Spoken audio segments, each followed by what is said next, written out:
Hey, everybody.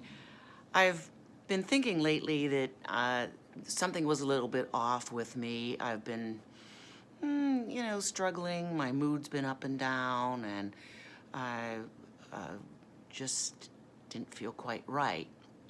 And last night I was talking to a caregiver on the telephone, and she said to me, Cheryl, you don't quite sound like yourself. What's going on with you? And I thought, well, geez, if other people are beginning to notice it, then something is really worth looking at. So I did what I very often do. When I got off the phone, I drew myself a beautiful hot bubble bath and got into the pool. I wish it was the pool. Got into the tub to really think things through. Uh, and what came up for me was, that old need that I have to fix things and make everything okay for someone else. And it's a very difficult old need to have, especially with what we're all going through right now with the virus, because there's a lot of lives that I think I would love to fix. And guess what? I can't. I can't fix people's lives. So, but when we want that, we try harder and harder to make something happen. And we all have a need to fix things, I think, but particularly caregivers, we learn to fix things along the way in the caregiving journey. We learn to just check off those boxes, done, fixed, taken care of. But that's as far as it goes. So what happens when we are trying to fix things and can't, but we don't even allow ourselves to understand that that's what's happening? We get further and further away from our feelings and even recognizing what we're feeling, and further away from being in the present moment, just being in the day, being who we are. So as one who supports caregivers, I sometimes have to stop, look, listen, reassess, and redefine or reevaluate what my job really is. I can guide caregivers.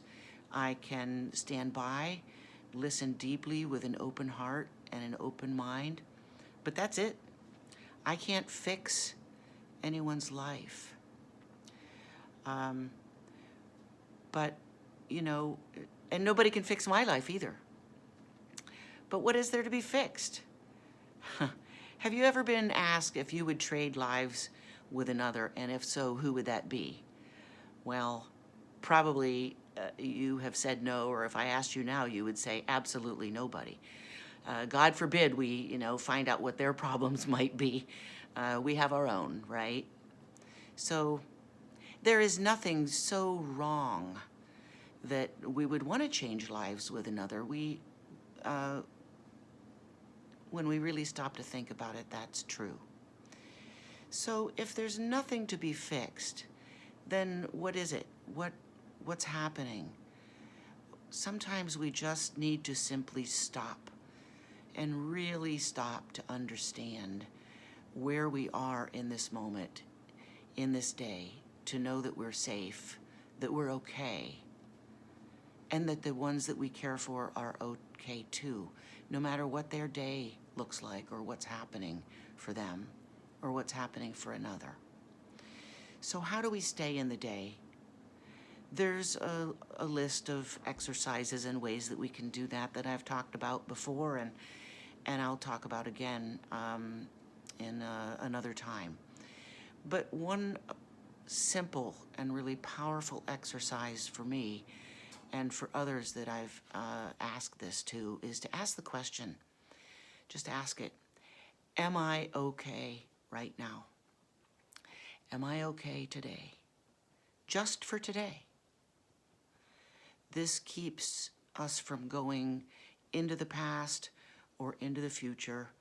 We don't think about yesterday, and we don't think about tomorrow. Just right now, are we okay?